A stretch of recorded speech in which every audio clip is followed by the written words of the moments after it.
Thank you for staying with us. We are now going to have the special interview, I promise, with Caroline KINOTI, who is the head of the County Support Division in the National AIDS Control Council, and we'll be discussing the worrying numbers of teenage pregnancy and HIV.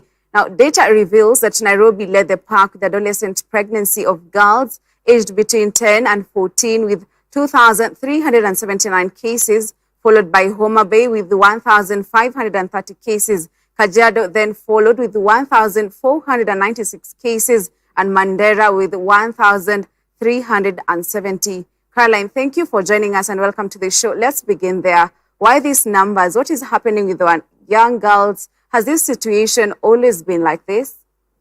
Yeah, thank you, Grace, for having me around. And I'm happy that today we are discussing a very pertinent issues about teenage pregnancies affecting girls aged 10 to 19 years. And well, let me say that teenage pregnancies did not start in the year 2020 or 2021. This has been happening. And our concern has been drawn by the fact that we are not seeing a reduction or a dip in a reduction. And more so, it's as if now the curve is stagnating and we need to do something about it. So there are causes, there are factors that are leading to this, and I believe we'll have an opportunity to discuss this today. Yeah, it's important that I also mention, as I read the statistics, Nairobi leads the pack. And for 2 years, Nairobi, KAJIADO, and HOMABAY have topped the list. Why do you think this is the case? Let me say that we have various causes and drivers which are different for different counties. And for Nairobi, let's start by saying that Nairobi has the highest population.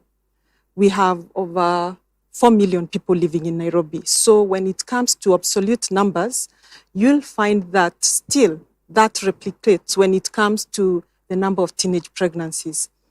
However, that said, you find that there are other factors that contribute to now the number of cases going up in Nairobi. One are the poverty levels. You'll find that Nairobi is home to the very rich, the middle class, and the very poor.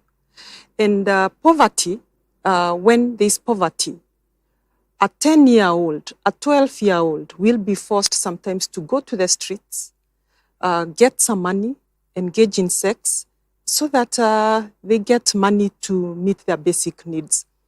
Issues also around drug abuse, drug and substance abuse, we find that also that's rampant. We also find aspects around peer pressure, and with peer pressure comes with peers in school, in the neighborhood, and also social media. And some of the girls want also to emulate what they are seeing, whether it's from their peers or even from social media. When it comes to a county like HOMABAY, which is fairly a rural county, you will find also there are aspects of also cultural practices and also peer pressure in a different aspect. Because you'll find that maybe a 13-year-old will now emulate what they've seen their bigger sister, 17-year-old, getting pregnant. And it's acceptable. So, and parents also, issues around cultural practices whereby you find that parents don't talk openly also about issues around sexuality. Yeah, then a county like KAJIADO, I know you've also mentioned KAJIADO.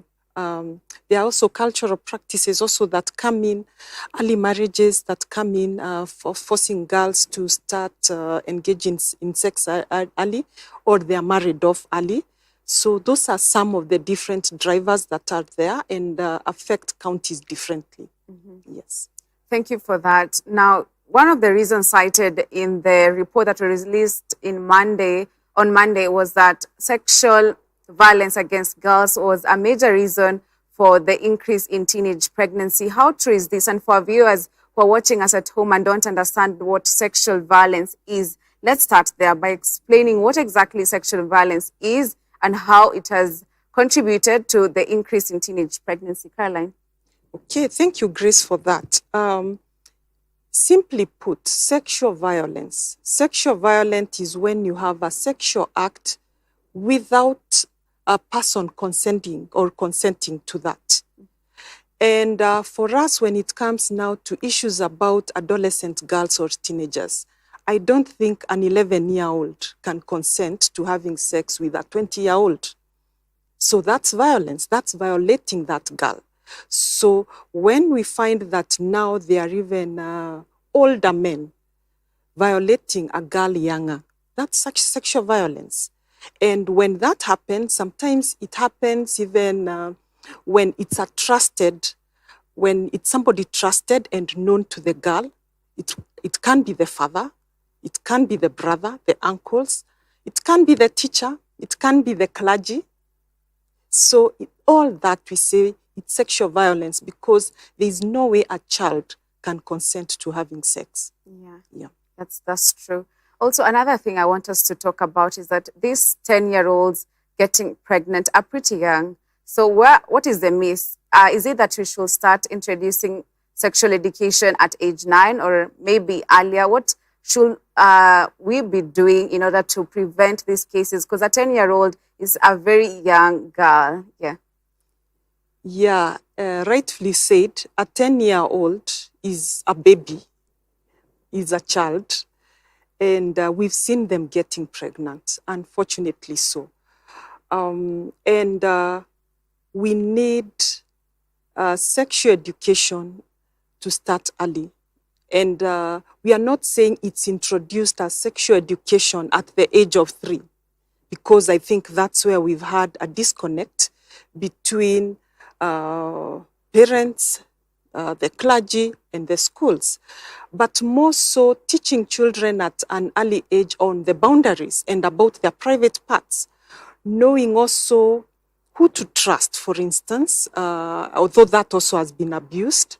But when you start talking to them at an early age, they know what their private parts are, and that they should not allow anyone to even touch them, for instance. That is like a 3-year-old. Of course, questions will come in and they'll ask you, so what if auntie is bathing me? But now that's where you need to differentiate between appropriate touching and, normal like dressing and bathing and all that. As they grow up, you continue providing information that is appropriate to that age. And by the time they get to age 9, because we are finding that for some girls, they start even their menstruation at the age of 9. So by then, we need to tell them what is happening to their bodies and what to expect.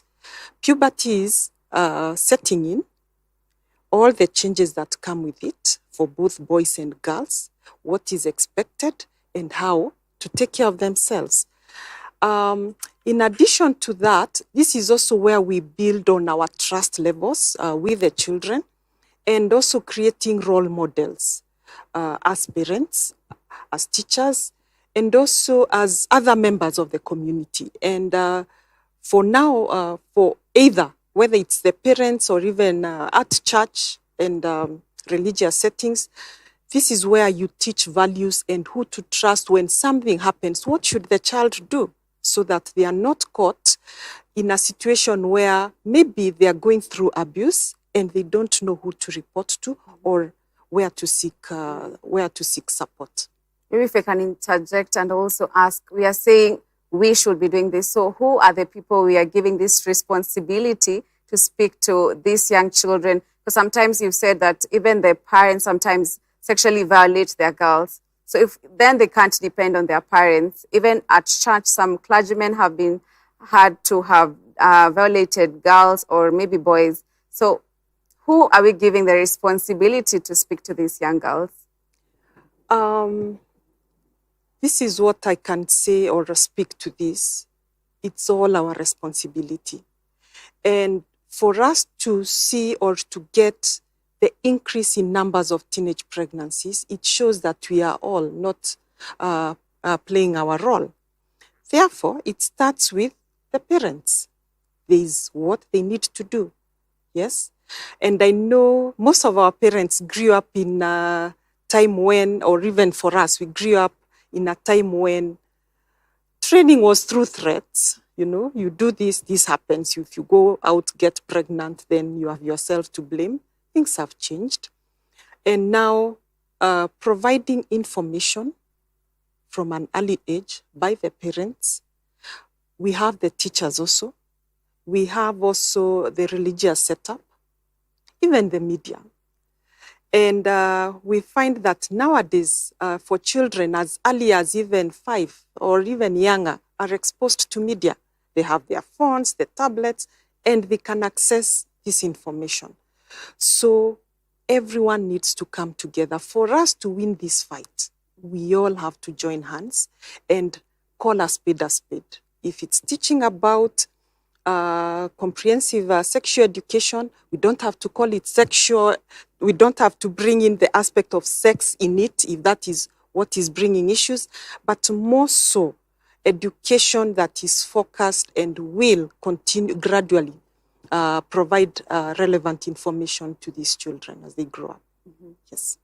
As a society, most parents are not able to speak boldly to their kids. Most of these parents don't even have the right information to share with these kids. So I think there's a gap between the parents are supposed to give the information, don't have the right information to give. Even the teachers, sometimes most of them don't have the right information to equip a 6-year-old, a 7-year-old. So what do you think can be done to provide this content, make it available for parents, for teachers, for the adults who are teaching the young girls? Thank you, Grace. And I think for a long time, we've said that the parents don't have the right information. The teachers say they don't have the right information. The clergy say they don't have the right information. So who has the information? And now the children are seeking information from their peers and even from social media. So we have to come back as a society and everyone to play their role. Mm-hmm. For parents, parenting has changed. And I think parenting, when one becomes a parent, it doesn't come with a manual, you know? You grow and you learn with it. And the parents are afraid. They don't know maybe what to say. They feel that they may say the wrong thing. But it has to start somewhere with everyone involved. Mm-hmm. And I know as we now start these campaigns, as we talk about it, even in the media, as more people discuss about it, then even people get more comfortable talking about sex and sex education. And they know that it's okay to do it. And even sharing information, why can't we be the agents of change? Maybe even come up with even a write-up on some of the common questions on puberty and or sexual education and possible answers. It can be just starting from somewhere than all burying our heads and feeling that somebody else should do it. Mm-hmm. Yes. Let's now switch gears and talk about HIV. The report also indicates that there's also an increase in HIV infections among the teenagers. So how dark does the future look for this country, seeing that we have a high number of infections among the teenagers who will be the adults of tomorrow? Yes, for HIV infections, I'll start by saying that, well, generally or overall, the number of new infections have gone down over the years, but we've not got to our target and our goal, which is to end new HIV infections by 2030. We may not get to that because we are seeing there are still new HIV infections that are coming up. And most of these new infections are among young people, and more so adolescent girls and young women.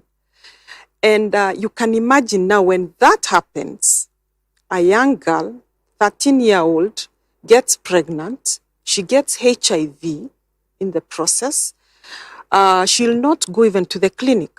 Most of these young girls will not go to the clinic, so they'll not get tested. They may not even know they are HIV positive. They may only go to the health facility to deliver. And it's that at that point that it may be discovered that they are HIV positive. So you are young, you are HIV positive, and maybe you are defiled. So all this comes in, and you have to handle it. Now, going back to HIV, you'll find that for still these young girls,